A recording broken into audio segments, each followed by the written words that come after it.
salvação era para nos trazer paz, né? Paulo vai dizer lá em Romanos: justificado, pois, mediante a fé, temos paz com Deus. Então a salvação tem a ver com a nossa existencialidade, de saber que, independentemente da nossa origem, do que a gente veio apontando no passado, a gente precisa ter paz com Deus. E paz com Deus é a última coisa que um ser humano consegue ter. Dos mais, como é que eu vou falar? Dos mais menos informados, né? Então, dos menos informados aos mais trabalhados e caminhados diante de Deus, as pessoas não conseguem ter paz com Deus. As pessoas são muito aflitas, as pessoas são muito desconfiadas, as pessoas são muito desiludidas em relação a Deus. Elas começam a criar métodos pessoais, elas começam a criar uma maneira de caminhar, e aí a salvação tem esse significado de trazer-nos paz com Deus. Daí o texto bíblico que vai dizer isso, né? Justificados, pois, mediante a fé, tenhamos paz com Deus. E a paz de saber que Jesus perdoou os nossos pecados, para a gente andar em paz. Não é paz para aprontar, porque as nossas tradições entram na frente. Então agora eu vou fazer tudo o que eu quiser, porque eu estou em paz. As pessoas acham que perturbação faz parte da salvação. Não é a paz que faz parte da salvação. É paz apesar da renda baixa, é paz apesar da perturbação, é paz apesar do medo, ou em meio ao medo. Nós temos medos como humanos. A gente tem medo de um teto cair sobre a nossa cabeça, né? Da gente não conseguir mais comprar gasolina, da gente não conseguir mais abastecer, de ter botijão a gás. A gente tem medo, e medo então não tem nada a ver com covardia. O que seria a paz no medo? É saber que a coisa está muito arruinada, mas que nós estamos em Cristo. Por isso que eu até falei na minha oração que a gente tem que ter paz, às vezes para perder no nível pessoal.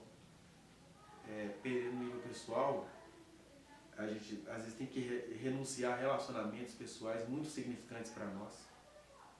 Estava lembrando de uma pessoa que você acabou encontrando no caminho da graça, né?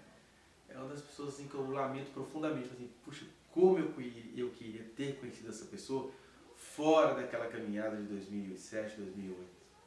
Porque são pessoas legais, são pessoas amigas, são pessoas que você, né, sei lá, podia ser pensadoras, pacientes, mas são pessoas que, em relação à obra de Deus, elas são suas inimigas.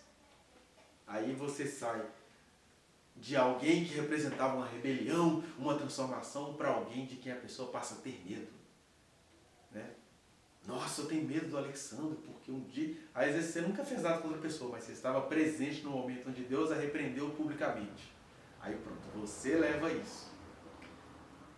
Mas por quê? Porque às vezes a gente precisa renunciar a relacionamentos que para nós seriam muito interessantes, mas que para a salvação, para a nossa missão, são prejudiciais. Né?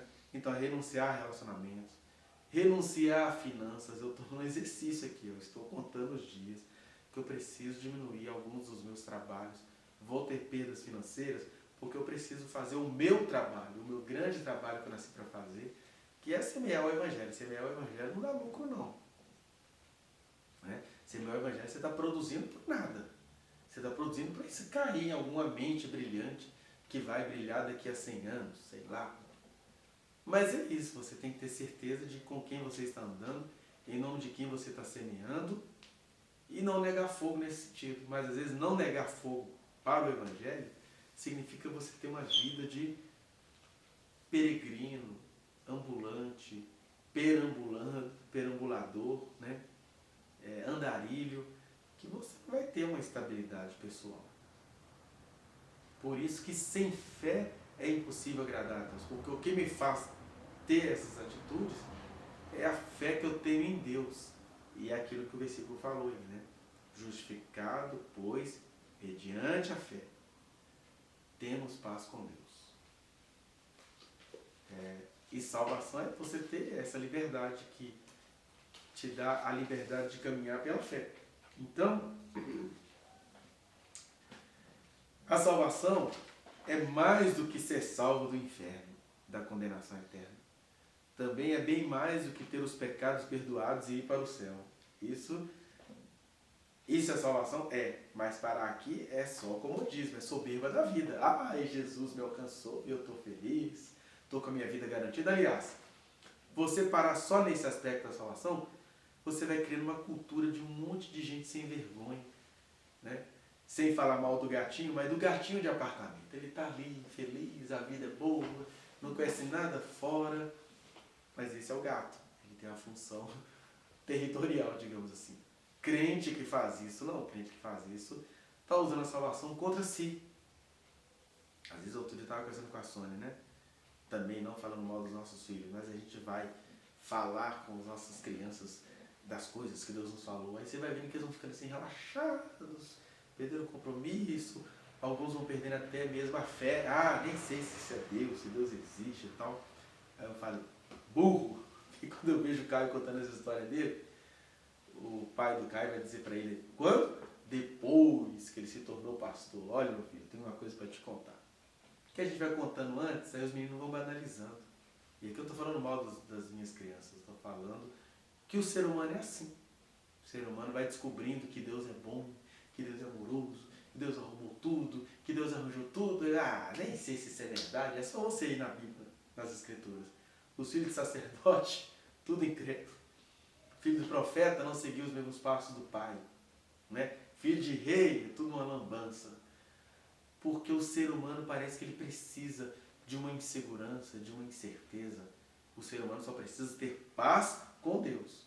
Mas às vezes ter paz com Deus vai acontecer num caminho totalmente pedregoso, num horizonte que você não consegue ver, porque você não tem nem de ver o horizonte, você tem que saber que você está em Cristo.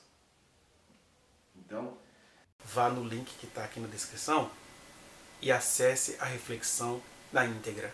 Se você quiser acrescentar algo, falar comigo, vai às minhas redes privadas, eu estou no Instagram, no Facebook, no Twitter, a gente pode conversar por lá. Não se esqueça de dar o like nesse trechinho de vídeo, compartilhá-lo e se inscrever neste canal, apertar o sininho para você receber as notificações. Muito obrigado!